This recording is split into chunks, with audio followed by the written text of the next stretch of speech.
మన VVIT university, absolute discipline, absolute education.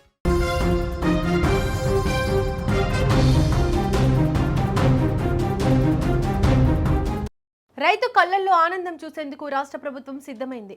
వానాకాలం season మొదలైన వేళ సాగు పెట్టుబడి కోసం ఎదురుచూస్తున్న అన్నదాతలకు ఊరట లభించింది. ప్రభుత్వం రైతు భరోసా నిధులను విడుదల చేస్తోంది.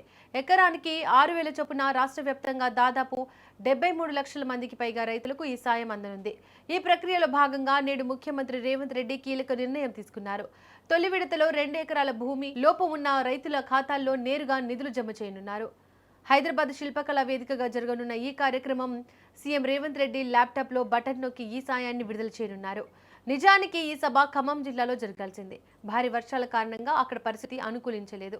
అందుకే చివరి నిమిషంలో వేదికను హైదరాబాద్కు మార్చారు. రాష్ట్ర వ్యాప్తంగా ఉన్న రైతులు తమ సమీప రైతు వేదికల వద్ద ఉండి ఈ కార్యక్రమాన్ని వీక్షించేలా అధికారులు ఏర్పాటు చేశారు. ఈ నిధుల విడుదల విషయంలో ప్రభుత్వం చాలా జాగ్రత్తలు తీసుకుంది. బ్యాంకులు ఏవైనా పాత అప్పులు ఉన్నాయని రైతుల ఖాతాల నుంచి ఈ డబ్బును మినహాయించుకోవద్దు అని కఠినంగా చెప్పింది. ఈ నిధులు కేవలం సాగు అవసరాలకు మాత్రమే వాడాలని స్పష్టం చేసింది. దీనిపై ఇప్పటికే RBI ఇతర బ్యాంకులకు ముందస్తు సమాచారం ఇచ్చింది. ఎక్కడ ఎలాంటి ఆటంకాలు లేకుండా చూడాలని అధికారులకు సూచించింది. రాష్ట్రంలో 1.5 ఎకరాలకు ఈ సాయం అందుతోంది. ప్రాధాన్యత క్రమంలో మొదట తక్కువ భూమి ఉన్న వారికి డబ్బులు ఇస్తున్నారు. దీనివల్ల చిన్న రైతులు సాగు పనులు ఇబ్బంది లేకుండా మొదలు పెట్టుకోవచ్చు. సుమారు 41 లక్షల మందికి పైగా రైతులకు తొలి విడతలో 2,482 కోట్ల రూపాయలు అందుతున్నాయి. దశల వారీగా మిగతా వారికి కూడా నగదు జమ అవుతోంది.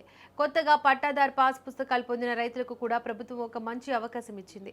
ఒకవేళ ఎవరికైనా ఇంకా నిధులు పడకపోతే జూలై 5 లోపు తమ వ్యవసాయ విస్తరణ అధికారిని కలవచ్చు. వారి వివరాలు, బ్యాంకు ఖాతా వివరాలు సమర్పిస్తే వారు కూడా ఈ రైతు భరోసా సాయాన్ని పొందేందుకు అర్హులు అవుతారు. ప్రస్తుతం వానాకాలం సాగు పనులు వేగంగా జరుగుతున్నాయి. విత్తనాలు కొనడం నుంచి దుక్కి దున్నడం వరకు రైతులకు ప్రతి రూపాయి కీలకం. ఇలాంటి సమయంలో ప్రభుత్వం ఇస్తున్న సాయం రైతులకు కొండంత అండగా నిలుస్తోంది. రైతుల సంక్షేమమే లక్ష్యంగా ప్రభుత్వం వ్యవహరిస్తోంది. ఈ నగదు జమ ప్రక్రియ పారదర్శకంగా జరగాలని ముఖ్యమంత్రి ఇప్పటికే అధికారులను ఆదేశించారు. క్షేత్రస్థాయిలో ఉన్న వ్యవసాయ అధికారులు దీనిని పర్యవేక్షిస్తున్నారు. రాష్ట్ర వ్యాప్తంగా ఈ కార్యక్రమం పట్ల అన్నదాతల్లో ఉత్సాహం కనిపిస్తోంది. ఈ రోజు సాయంత్రం 4 గంటలకు ఈ నిధుల పంపిణీ మొదలవుతుంది.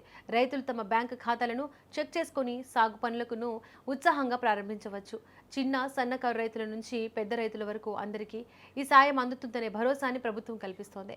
రాష్ట్ర ఆర్థిక పరిస్థితిని బట్టి ప్రభుత్వం అడుగులు వేస్తోంది. సాగుకు ఏ లోటు రాకుండా ప్రతి రైతుకు అండగా ఉంటామని ప్రభుత్వం చెబుతోంది. మొత్తానికి ఈ రోజు తెలంగాణ రైతులకు పండగ రోజు అని చెప్పొచ్చు.